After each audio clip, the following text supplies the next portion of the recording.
আসসালামু আলাইকুম। আশা করি সবাই অনেক ভালো আছো। তোমরা প্রশ্ন করছিলা যে মেইন বই কিভাবে পড়বা। মেইন বই কিভাবে পড়বা? তো শুরুতে আমি একটু বলি যে মেইন বইটা আসলে তুমি কবে থেকে পড়া শুরু করছিলা? একাডেমিকে ফার্স্ট ইয়ার থেকে।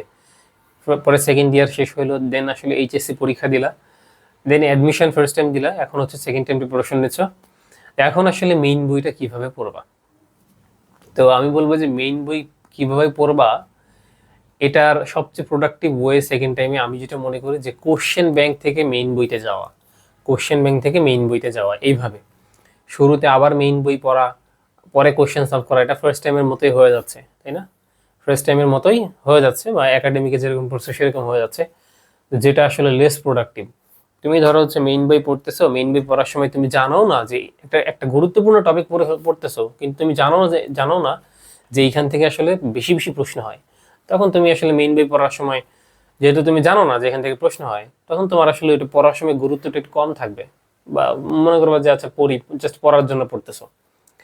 কিন্তু যখন তুমি কোশ্চেন ব্যাংক সলভ করছো, ধরো হচ্ছে একটা অধ্যায় খোলার পরে কোশ্চেন ব্যাংক তুমি কোশ্চেন ব্যাংকে ওই অধ্যায়ে ধরো হচ্ছে 150 কোশ্চেন আছে বা 200 কোশ্চেন আছে।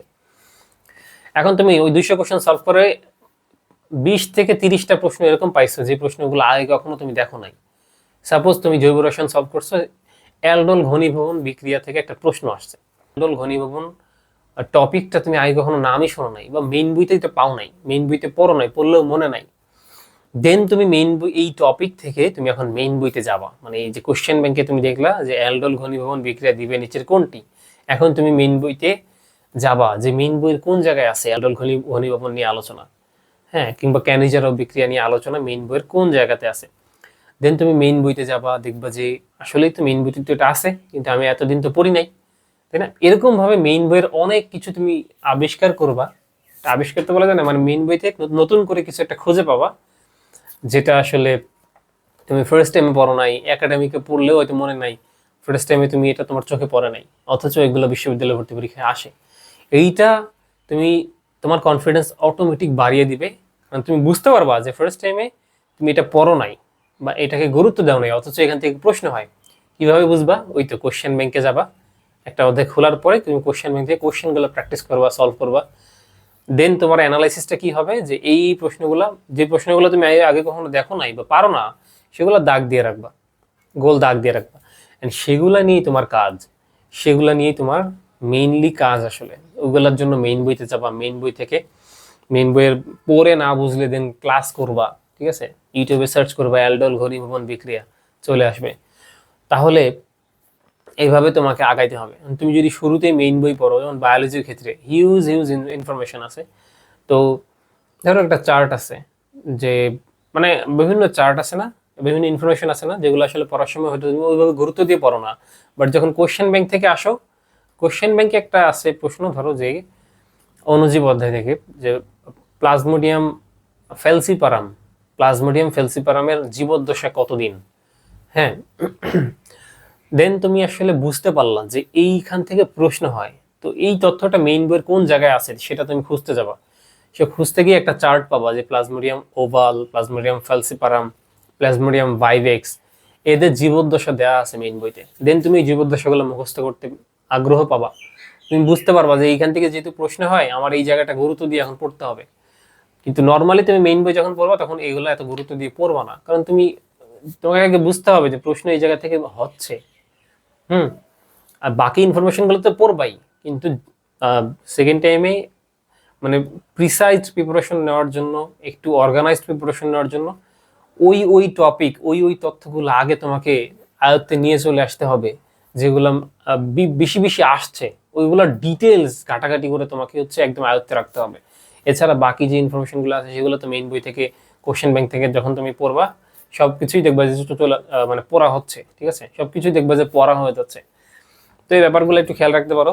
মেইন বই পড়ার সময় যখন মেইন বই একটা অধ্যায় যখন খুলবা, তখন সবগুলা টপিক চেষ্টা করবো যে সবগুলা টপিক আগে হচ্ছে মার্ক করতে, যে ও আচ্ছা এখানে 9টা টপিক আছে এই চ্যাপ্টারে, এই 9টা টপিকের আমার হচ্ছে প্রত্যেকটা টপিকের কনসেপ্ট ক্লিয়ার করতে হবে। তখন দেখবা যে 3-4টা এমনিতেই ক্লিয়ার পাবা, যেহেতু ফার্স্ট টাইম দিছো তোমরা।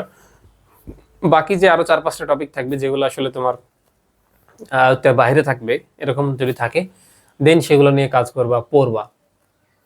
ঠিক আছে, প্রথমেই একটা অধ্যায়ের আহ, দ্রুত পৃষ্ঠা উল্টে দেখবা যে আসলে কতগুলো টপিক আছে, একটা রূপরেখা তৈরি করবা, ব্রেনে দেখবা অটোমেটিক একটা, মানে ব্রেন অটোমেটিক একটা লাইন তৈরি করে দিবে যে আসলে এই অধ্যায়টা কিভাবে শেষ করবা। ঠিক আছে, তো প্রথমে হচ্ছে একটা ওভারভিউ নিবা অধ্যায়ের, দেন তুমি হচ্ছে লাইন টু লাইন পড়বা। কি করবা? দ্বিতীয়বার লাইন টু লাইন পড়বা এবং তুমি গুরুত্বপূর্ণ ইনফরমেশনগুলো দাগ দিয়ে রাখবা, গুরুত্বপূর্ণ ইনফরমেশনগুলো দাগ দিয়ে রাখবা।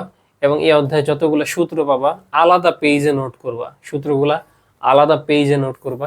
এবং তুমি এই যদি ফিজিক্সের কথা বলি, ফিজিক্স মেইন বই রিডিং পড়ার পরে তুমি যদি কোশ্চেন সলভ করতে চাও, তুমি গাণিতিক পদার্থবিজ্ঞান থেকে কোশ্চেন সলভ করতে পারো।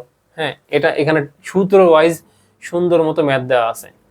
কিংবা সহায়ক বই থেকে আসপেক্ট ফিজিক্স বা জয়গলি বিচিত্রা যেগুলো আছে, উদ্ভাসের বই থেকে তুমি হচ্ছে কোশ্চেন টপিক ওয়াইজ সলভ করতে পারো, কোশ্চেন টপিক ওয়াইজ সলভ করতে পারো। তো আসলে সলভ করার সময় দেখবে যে তুমি যে সূত্রগুলো আলাদাভাবে নোট করছো, সবগুলো সূত্রের অ্যাপ্লিকেবল ম্যাথ কি পাইছো কিনা, হ্যাঁ কোনো সূত্র বাদ গেল কিনা। তো সূত্র মুখস্থ রাখার জন্য ওই সূত্রের প্রায়োগিক ম্যাথ করতে হবে, তাহলে আসলে তোমার সূত্রগুলো মনে থাকবে। ঠিক আছে, তো এইভাবে তুমি আসলে মেইন বই পড়বে। আর বায়োলজির ক্ষেত্রে তো মেইন বই দাগিয়ে দাগিয়ে পড়তে হবে। আমি ওই একই কথা আবার বলবো যে কোশ্চেন ব্যাংক থেকে আসো, তোমার জন্য ইফেক্টিভ হবে। শুধু মেইন বইটা আগে পড়ো না, শুধু মেইন বইতে থাকিও না, কোশ্চেন অ্যানালাইসিস কেন্দ্রিক মেইন বই পড়ো। হ্যাঁ, এবং প্রত্যেকটা টপিকের বেসিক বিল্ড করতে হবে। বেসিক বিল্ড আপ মানে কি আসলে, যে একটা টপিকের ডিটেলস আসলে আর কি কি আছে। যেমন তোমরা নর্মালি সংকরণ পড়ো, ধরো সংকরণ টপিকটা, এই সংকরণ টপিক মেইন বই থেকে যা আছে সব পড়বা। মেইন বইতে যত ধরনের যৌগ দিয়ে বলছে যে এটা সংকরণ কি, হ্যাঁ এটা হচ্ছে বন্ধন কোণ কত ডিগ্রি, ইত্যাদি ইত্যাদি। তো এখন মেইন বইতে নাই এরকম একটা কম্পাউন্ড দিয়ে বলবে এটার সংকরণ কি। যেমন অ্যালিনের সংকরণ আসছে ফার্স্ট ভর্তি পরীক্ষায়, এটা বইতে নাই। ঠিক আছে, তো তুমি সংকরণের এমন বেসিকটা তৈরি করবা যে যে কোনো যৌগ দিলে যেন তুমি বের করতে পারো। ঠিক আছে, একটু অ্যাডভান্স প্রিপারেশন নিয়ে রাখবা, কারণ ভর্তি পরীক্ষা আসলে প্রশ্ন একটু অ্যাডভান্সে হবে, যেহেতু প্রচন্ড প্রতিযোগিতামূলক জায়গা। তো প্রত্যেকটা টপিকের একটু একটু ডিপলি প্রিপারেশন নিয়ে রাখবা। ঠিক আছে, যেন তুমি ভর্তি পরীক্ষার প্রশ্ন যেরকমই হোক তুমি ভালো করতে পারো। তো এই বিষয়গুলো খেয়াল রাখো সবাই। মেইন বই কিভাবে পড়বা এই প্রশ্ন অনেকেই করছো, এটা আমি বলি এটা আসলে আবার বিশ্ববিদ্যালয় ভিত্তিক ইউনিট ভিত্তিক ভ্যারি করে। যেমন জাবি ডি ইউনিটের প্রিপারেশন যদি কেউ নেয়, তাহলে তাকে মেইন বই খুঁটিনাটি পড়তে হবে। এই ইউনিটের ক্ষেত্রেও দেখবে যে তথ্যভিত্তিক প্রশ্ন চলে আসে, ছোট ছোট। মহিষের দুধে প্রোটিন কত পার্সেন্ট থাকে, এরকম প্রশ্ন জাবি এ ইউনিট ডি ইউনিটে আসে। তাহলে এই তথ্য কয়জন পড়ে যে মহিষের দুধে প্রোটিন কত পার্সেন্ট থাকে, কার্বোহাইড্রেট কত পার্সেন্ট থাকে, এটা আসলে কয়জন পড়ে। সো মানে প্রশ্ন, আমি যেটা আবার বললাম যে প্রশ্ন অ্যানালাইসিস কেন্দ্রিক যদি তুমি মেইন বইতে আসো, তাহলে বুঝতে পারবা যে আচ্ছা জাবি ডি ইউনিটের প্রশ্নে এই প্রশ্নগুলো আসছে, সাস্টের ভর্তি পরীক্ষায় এরকম প্রশ্ন হয়, তাহলে মেইন বইতে দেখি তো এইগুলো কই আছে। বুঝতে পারছো? এইভাবে বললে আসলে আশা করি তুমি ভালো করতে পারবে। এছাড়াও তোমাদের কোনো প্রশ্ন থাকলে কমেন্টে জানাও, ইনশাল্লাহ অ্যান্সার করার চেষ্টা করব। এবং শর্ট সিলেবাসের বাইরের অধ্যায়গুলো যদি পড়ার কথা একটু বলি এখানে, যে প্রথমেই একটা চ্যাপ্টারের টপিকগুলো তুমি নাও, যে আচ্ছা এই অধ্যায়ে এই টপিকগুলো আছে, টপিকগুলোর নাম লিখো।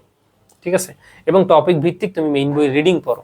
রিডিং পরে ফিজিক্সের কথা বলতেছি, মেইনলি ফিজিক্স, তুমি রিডিং পড়ো, বোঝার চেষ্টা করো লাইনগুলা, দেন আসলে ওই টপিকের ক্লাস করতে পারো। ওই টপিকটা লিখে ইউটিউবে সার্চ করলেই চলে আসবে। ঠিক আছে, সংক্ষেপে একটা ক্লাস করো এবং শর্ট সিলেবাসের বাইরের অধ্যায়গুলো একটা প্রিসাইজ নোট নাও, যে প্রত্যেকটা টপিক থেকে কি কি প্রশ্ন হয়েছে। ধরো একটা অধ্যায়ে 6টা বা 7টা 8টা টপিক আছে, 8টা টপিক আছে, এই 8টা টপিকের প্রত্যেকটা টপিকের একটি সংক্ষিপ্ত নোট নিয়ে নিচে কোশ্চেনগুলো লিখো, যে কি কি কোশ্চেন আসছে, তুমি 5-6টা কোশ্চেন লিখে রাখো। এটা তোমার রিভিশন ম্যাটেরিয়ালস হিসেবে কাজে দিবে। ঠিক আছে, শর্ট সিলেবাসের বাইরের অধ্যায় প্রিপারেশন নেওয়া মানে তুমি অনেক এগিয়ে থাকবে অন্যদের চেয়ে। বুঝতে পারছো? কারণ এবারের ভর্তি পরীক্ষায় শর্ট সিলেবাসের বাইরের অধ্যায়ে সেকেন্ড টাইমাররা কি কতটুকু দখলে রাখতেছে সেটার উপরে অনেক কিছু ডিপেন্ড করে। কারণ ফার্স্ট টাইমাররা অনেকেই সব সব অধ্যায় পড়ে আসতেছে। হ্যাঁ, এইচএসসি 26 ব্যাচ যারা আছে, 25 ব্যাচ, তোমাদের মেইন ডিফারেন্সটা আসলে ক্রিয়েট হয়ে যাবে এই শর্ট সিলেবাসের বাইরের অধ্যায় দিয়ে। এটা নিয়ে পরবর্তী অন্য ভিডিওতে আলোচনা করবো ইনশাল্লাহ।